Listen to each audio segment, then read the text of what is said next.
c'était avec ma meilleure amie qui s'appelait Chloé. Et on aimait bien passer notre temps de récréation avec une plus grande qui était en CM1 ou CM2 et qui s'appelait Mallory.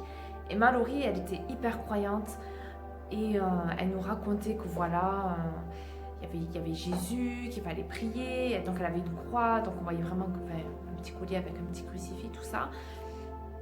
Et je me souviens qu'elle parlait qu'il y avait aussi Satan avec les démons et, et qu'il fallait, pour savoir si dans notre maison il y avait des mauvais esprits, il fallait prendre du gros sel, il fallait en mettre dans chaque coin de la pièce, donc le soir. Et le matin, si le sel il était devenu noir, c'est qu'il y avait des mauvais esprits, voilà. Donc Mallory, si tu vois cette vidéo, je te fais un gros bisou. Je sais pas si tu te souviendras de moi. Moi, je m'en souviens très bien. J'ai été quand même à l'église plusieurs fois quand j'étais petite avec ma tante, donc ça remonte à quand j'avais à peu près 9 ans, mais ça n'a pas été plus loin et je me suis dit bon, pourquoi pas, mais voilà, j'ai pas développé ma foi en fait.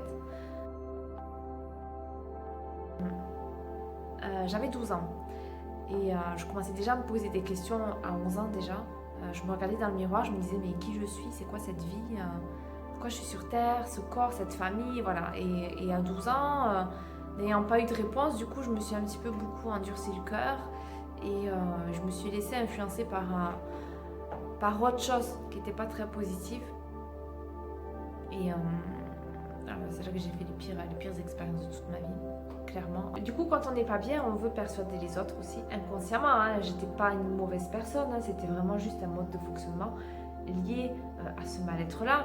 Et du coup, je voulais convaincre tout le monde que ben voilà, Dieu n'existait pas et de toute façon, c'était la grosse merde cette vie et tout et tout. Donc, je me souviens, j'étais avec ma meilleure amie Stéphanie, donc j'avais 12 ans, et notre voisine Virginie. Et du coup, on parlait comme ça, on était dans ma chambre. Et Virginie, qui savait pas trop si elle croyait en Dieu ou pas. Stéphanie qui croyait, donc on voit quand même que j'ai été entourée de croyantes. Hein. Et Stéphanie qui disait mais si Dieu il existe, moi j'y crois, je crois qu'il y a des anges et tout et tout. Et Virginie qui dit mais moi je sais pas, et toutes les deux se tournent vers moi, donc elles sont en train de parler entre elles. Hein. Ah mais Alison, tu penses quoi toi? La question qu'il fallait pas me poser à 12 ans. Hein. Ah, bah de toute façon, hein, si Dieu existait, il n'y aurait pas toutes ces guerres. Hein. Donc non, il n'existe pas, c'est tellement pourri cette vie. Voilà, ça c'était moi à 12 ans. Et à ce moment-là, j'ai entendu une voix, ici, là, dans mon cœur, je l'ai entendue, et il m'a dit, c'est pas Dieu qui fait la guerre, c'est les hommes. Et j'ai fait quoi? Mais en plus, j'avais senti, dis-le à tes copines. Alors là, j'ai dit, non mais, je vais pas dire ça à mes copines, je pense pourquoi. Je leur dis à l'instant là que Dieu n'existe pas, que cette vie elle est pourrie, qu'il y a de la guerre partout et que Dieu il tolérerait pas ça. Et après je vais leur dire que c'est pas Dieu qui fait la guerre, c'est les hommes, donc du coup c'est pas sa faute, donc oui, peut-être qu'il existe. Oh, non, non, ça va pas. Là, je voyais très bien que c'était pas moi parce que j'étais incapable de faire une tournure de phrase pareille. Et surtout parce que je disais plein de gros mots dans chaque phrase. Donc là, cette phrase, c'était pas du tout moi. Je me suis dit, mais c'est quoi? Qu'est-ce que c'est? Et ça m'a perturbée. Ça m'a perturbée. J'ai pas eu la réponse de suite. Et j'ai continué ma vie et je me disais, mais j'y repensais quand même. Hein. Je disais, mais c'est quoi? Qui c'est qui m'a parlé? C'est quoi cette voix? D'où ça vient cette réponse? En fait, j'ai cheminé malgré moi pendant mes 12 ans et jusqu'à un point où je suis retrouvée dans ma chambre et j'ai dit, bon, j'ai levé les yeux au ciel parce que j'en avais marre de ne pas avoir de réponse à mes questions quand je me regardais devant le miroir. Et du coup, j'ai dit, bon, écoute, si tu existes, je veux bien croire en toi, hein, mais il faut que tu me montres ton église et je me ferai baptiser. Et là, j'ai eu un sentiment vraiment pas commun hein, à ma jeune vie de 12 ans. Hein.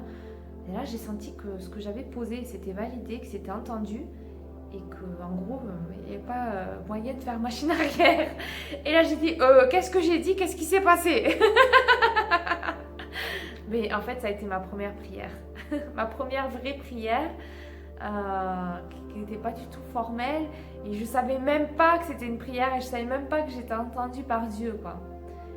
Mais j'avais ce désir, voilà, de vouloir avoir les réponses à mes questions. Et j'avais essayé de trouver partout d'autres moyens.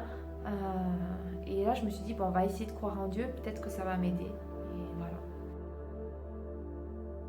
Je me suis fait baptiser à 14 ans. Alors en me faisant baptiser, j'ai été enseignée du coup par les missionnaires. Ça m'a permis de voir l'évangile, parce que je ne connaissais pas du tout, la Bible, le livre de Mormon, tout ça. Et surtout d'avoir les réponses, enfin les réponses à mes questions quand je me regardais dans le miroir, qui je suis, d'où je viens, pourquoi cette vie, qu'est-ce qui se passe après la mort, est-ce qu'il y a quelque chose d'ailleurs après la mort, est-ce qu'il y avait quelque chose même avant cette vie. Toutes ces questions-là, elles ont eu une réponse et du coup j'ai dit bon on y va. Mais quand je me suis fait baptiser, je ne connaissais pas tout et surtout j'avais pas une foi énorme, c'est-à-dire que je savais ce que j'allais quitter, donc cette vie, cet état très douloureux, parce que c'est douloureux de ne pas savoir pourquoi on est sur Terre et le but de notre vie, quand on ne le connaît pas, ça fait mal. On peut se voiler la face tant qu'on veut, mais au fond de soi, on sait que ça fait mal et c'est très compliqué. Et j'ai voulu quitter tout ça et toute cette influence négative que j'avais autour de moi, me protéger contre l'adversaire et le seul moyen, c'était le baptême. Donc j'y suis allée comme ça. Mais à cause de mon vécu, du coup, j'étais méfiante envers Jésus et j'avais pas ouvert ma porte à 100%. Donc, c'est-à-dire que, ok, tu existes, ok, t'es mieux que Satan, c'est clair que je serais plus heureuse avec toi qu'avec lui. Mais voilà, moi, je te connais pas, hein, donc on va se calmer. Hein. Je me fais baptiser, je commence, on voit si ça me plaît, je continue, sinon, hein. Bon, moi, je te connais pas. Hein. Tout le monde dit que t'es gentil, mais je te connais pas. Voilà, je suis vraiment allée comme ça, j'étais très, très sincère et je me suis fait baptiser. Et ça fait 20 ans et que du bonheur quoi depuis. Faut oser.